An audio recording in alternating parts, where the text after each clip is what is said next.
चलिए बच्चों देखिए स्टार्ट करते हैं क्वेश्चन नंबर 17। क्वेश्चन नंबर 17 हमें दिया है the LCM of smallest two digit number and smallest composite number. ठीक है, हमें क्या दे रखा है, क्वेश्चन है the LCM of smallest two digit number and the smallest composite number का हमें एलसीएम ज्ञात करना है। देखो क्वेश्चन बहुत छोटा सा है, लेकिन बहुत सारे बच्चे इसको क्वेश्चन को नहीं कर पाएंगे, है ना, क्योंकि समझ में ही नहीं आएगा करना क्या है। समझने के लिए हमें नंबरों की जांच पड़ताल यानी नंबरों की पहचान होनी चाहिए। किसकी बात कर रहे हैं? कंपोजिट नंबर की बात कर रहे हैं। कंपोजिट नंबर कौन से होते हैं? कंपोजिट नंबर बेसिकली एक तरीके से प्राइम के अपोजिट होते हैं।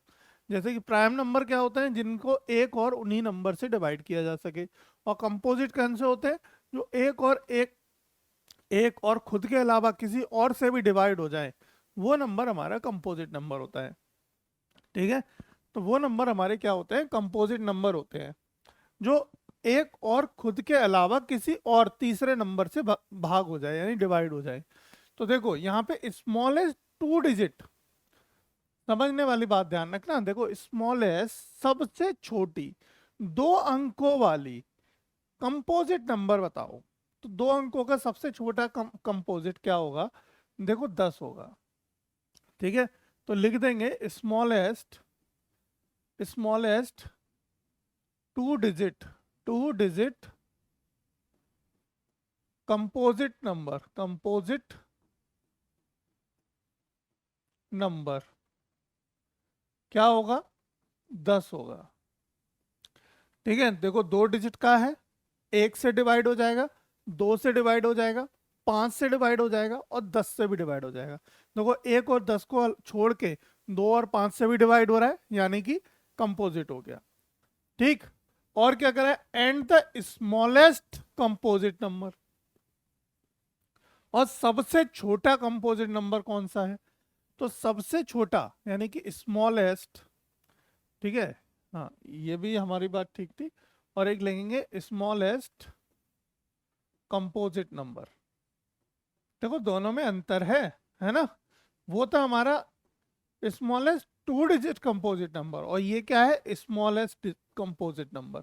तो स्मॉलेस्ट कंपोजिट नंबर कौन सा होता है? दो। देखो एक से डिवाइड हो जाएगा, दो से भी हो जाएगा और चार से भी हो जाएगा। तो ये क्या हो गया आपका?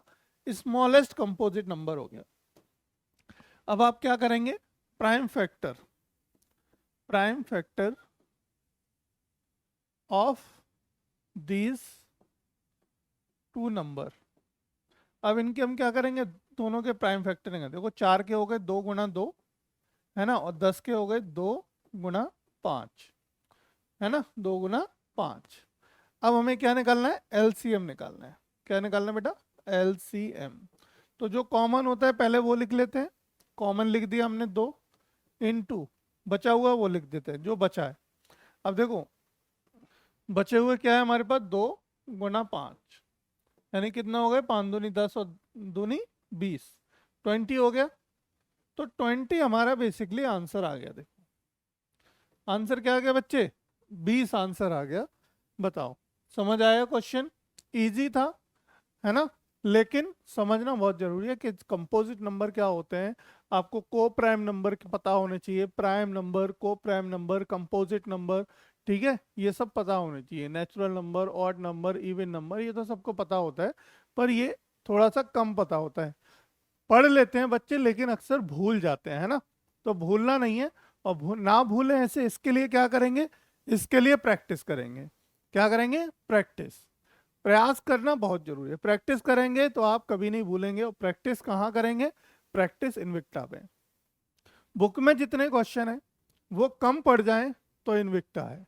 ठीक है, वो बहुत कम है। वैसे भी एनसीईआरटी की बुक में अगर 10th में आप पढ़ रहे हो और एनसीईआरटी को देखोगे तो सिर्फ एनसीईआरटी को फॉलो करोगे तो क्वेश्चंस बहुत कम होते हैं।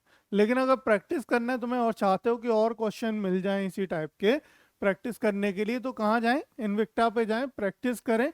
ढेर सारे क्वेश्चन दे रखे हैं। प्ले स्टोर पे जाओ, इनविक्टा डाउनलोड करो और जुड़ जाओ, अपने कोर्स में एनरोल करो और बस तैयारी शुरू करो, है ना।